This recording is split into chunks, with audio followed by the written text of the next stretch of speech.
तमाम मुसलमानों को ईद उल फित्र की बहुत बहुत मुबारकबाद। उन तमाम लोगों को ईद मुबारक जो एक माँ के हैं, जो किसी जानवर को अपनी अम्मा नहीं मानते। उन तमाम लोगों को ईद मुबारक जो इंसान है और इंसानी खाना खाते हैं, गू पेशाब नहीं खाते पीते। उन तमाम लोगों को ईद मुबारक कि जिनकी औकात इतनी ऊंची है कि उनके धर्म स्थलों के आगे आकर दूसरी कौम नाचती है। आप सभी को तहे दिल से ईद मुबारक। हज़रात, धमकी पर धमकी चल रही है, आपकी तो ईद चल रही है, लेकिन उधर डोनाल्ड ट्रंप की धमकी पे धमकी। ईरान और अमेरिका सबसे ज़्यादा करीब आ चुके हैं टकराने के मामले में। डोनाल्ड ट्रंप ने कहा है कि कोई और ऑप्शन ईरान के पास नहीं है, ईरान को डील करनी ही होगी वरना हम बॉम्ब गिराएंगे। ऐसी बमबारी ईरान पर करेंगे कि ईरान ने कभी इतिहास में सोचा नहीं होगा कि अमेरिका उसके ऊपर ऐसी बमबारी कर सकता है। वहीं अमेरिका के बाद ईरान ने बरतानिया के बेस को उड़ाने की तैयारी की है, जिसके बाद ब्रिटेन भड़क गया है। ब्रिटेन ने तड़पते हुए कहा है कि अगर ईरान ने हमें निशाना बनाया तो हम भी ईरान पर हमला करेंगे। इजराइल के पूर्व प्रधानमंत्री नफ्ताली बेनेट ने जब कल शाम को भारत में लोग एक दूसरे को चांद मुबारक और ईद मुबारक कह रहे थे, उस वक्त दंदनाती हुई यमन के लड़ाकुओं ने एक मिसाइल जुल्फकार नाम की छोड़ दी। 2 मिसाइलें। उसके बाद नफ्ताली बेनेट ने यमन के हमले के बाद कहा कि अब सीधा हमें ईरान पर हमला करना चाहिए। यमन से जब मिसाइलें आईं तो तुरंत नेतन्याहू ने अपनी मीटिंग शुरू कर दी और अपनी वॉर कैबिनेट में बात करते हुए, मीटिंग करते हुए आईडीएफ को आदेश दिया है नेतन्याहू ने ईरान पर हमला करने के लिए 24/7 तैयार रहें। हजारों पाबंदियों के बावजूद सबूत ये आ रहे हैं कि पाबंदियां लगने के बावजूद ईरान कई देशों को दूसरे रास्ते से तेल बेच रहा है। उधर अमेरिका के और भी रिफ्यूलिंग टैंकर मिडिल ईस्ट के इलाकों में पहुंच रहे हैं। ये क्या होता है टैंकर, बताता हूँ। एक ऐसा जहाज जिसका काम ये होता है कि उड़ते ही उड़ते फाइटर जेट के अंदर डीजल ईंधन भर देना।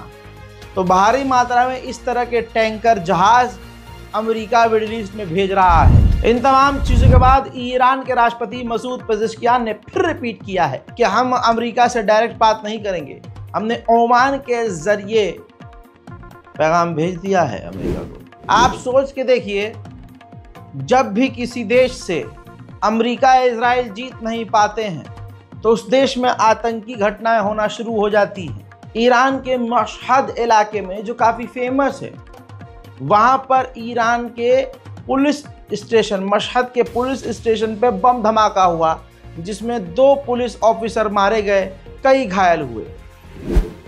आपकी स्क्रीन पर देखिए, इसकी जिम्मेदारी जैश अदल बलोच ने ली है। आप सोचिए किस तरह से इस बलोच को अमेरिका और इजरायली सपोर्ट कर रहे थे सीरिया के अंदर और कहा कि हम तुम्हें बचाएंगे, हम तुम्हें सपोर्ट करेंगे। किसी भी भारत के लिए बताया था, मान लीजिए पूरा भारत अमेरिका के खिलाफ है और एक ग्रुप अमेरिका का साथ दे रहा है, कह रहा है हम आपके साथ हैं, और वो ग्रुप भारत की गवर्नमेंट के खिलाफ है, परेशान है इस गवर्नमेंट से। तो अमेरिका और इजराइल उस ग्रुप से कहेंगे कि हम तुम्हें हथियार देंगे, हम तुम्हें एयर सपोर्ट भी देंगे। इनकी बहन की आँख, अगर तुम्हें कोई हाथ लगा दे तुम जो करना करो, लेकिन हमारी बात माननी होगी। तो वो ग्रुप क्या करता है, फौरन विद्रोह करना शुरू कर देता है। अब उसको हथियार अमेरिका देता है इजराइल। फिर क्या करते हैं कि उसी संगठन से अमेरिका इजराइल उस देश में कहीं भी हमले करवाते हैं और उस देश की सरकार चरमरा जाती है। जब अमेरिका की डायरेक्ट लड़ने की औकात नहीं होती तो अमेरिका ये करता है। और मुसलमानों की इतिहास को अगर आप देखोगे तो गद्दार एक से बढ़कर एक है भाई। तो बलोच ने अमेरिका और इजराइल को अपना ज़मीर बेचकर नचनिया बनना कबूल कर लिया है और अमेरिका इजराइल के इशारे पर ईरान से लड़ने की तो औकात है नहीं, तो ईरान में उत्पात मचाना शुरू कर दिया है। लेकिन ईरान बड़ी ही तेजी से चाइना के अंदर रूस और चीन से मीटिंग कर रहा है। किस मुद्दे पे मुझे बताने की जरूरत नहीं है, सारे अहम मुद्दों पर इस वक्त चाइना, रशिया और ईरान एक है। यमन के लिए समय सही नहीं है। यमन के ऊपर लगातार अमेरिका और बरतानिया ने हमले किए हैं। यमन की तरफ से जो इनपुट्स आ रहे हैं वो ये हैं कि कई बड़े लीडर यमन के मारे गए हैं। उधर मेरे दोस्तों हुथीज का कोई तोड़ ही नहीं लग रहा है। हुथीज की लगातार कई मिसाइलें जो बड़ी ही तेजी से, लगभग 6 मिसाइलें जो इजराइल की तरफ जा रही थी, अमेरिका ने अपने सबसे खतरनाक air defence system, third air defence system से उन मिसाइलों को रोका है। हजरात, आप लोगों को ईद मुबारक, लेकिन ईद के दिन ही गाजा के ऊपर इजराइल ने बमबारी करके 45 लोगों को शहीद किया है। उधर नेतन्याहू ने कहा है कि अगर हमास हथियार डाल दे तो गाजा के ऊपर हम बमबारी अभी बंद कर देंगे और गाजा के लोगों को डोनाल्ड ट्रंप के प्लान के मुताबिक हम धीरे धीरे करके निकालेंगे। अब बताइए, ये तो बेवकूफ़ी वाली बात है। हमास गया तेल लेने, लेकिन देश अपनी ज़मीन कौन छोड़ना चाहेगा? ये तो कोई डील ही नहीं है। परसों बताया था मैंने कि 9 रेड क्रीसेंट के लोग, मेंबर गायब हैं। उन 9 में से 6 की लाशें मिल गई हैं, बाकी फिलहाल और लापता है। यूएई के अंदर एक रब्बी को कत्ल कर दिया गया था, तो यूएई इतना सेंसिटिव हो गया कि यूएई ने 3 उज़्बेकिस्तान के लोगों को गिरफ्तार किया है, नौजवानों को, और अब इजराइल को खुश करने के लिए उन तीनों को फांसी की सज़ा सुना दी है। खबर ये भी आ रही है कि नेतन्याहू हंगरी के दौरे पर जा सकते हैं।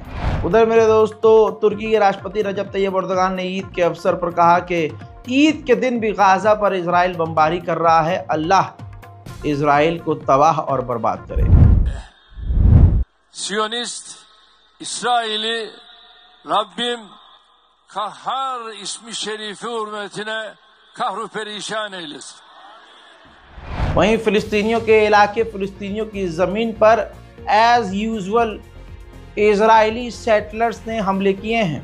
ये देखिए, लगातार उनके घरों पर, उनके प्रॉपर्टीज़ पर इजरायली सेटलर्स हमले कर रहे हैं। ईद के इस दिन ये तस्वीर सीरिया की है।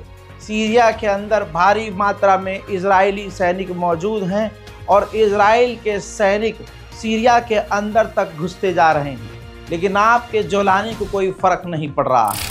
वहीं सीरिया के अंदर इजराइल का एक जासूसी ड्रोन मार गिराया है। किसने गिराया है ये नहीं पता। हज़रात, मिडल ईस्ट रिपोर्ट में फ़िलहाल के लिए इतना ही।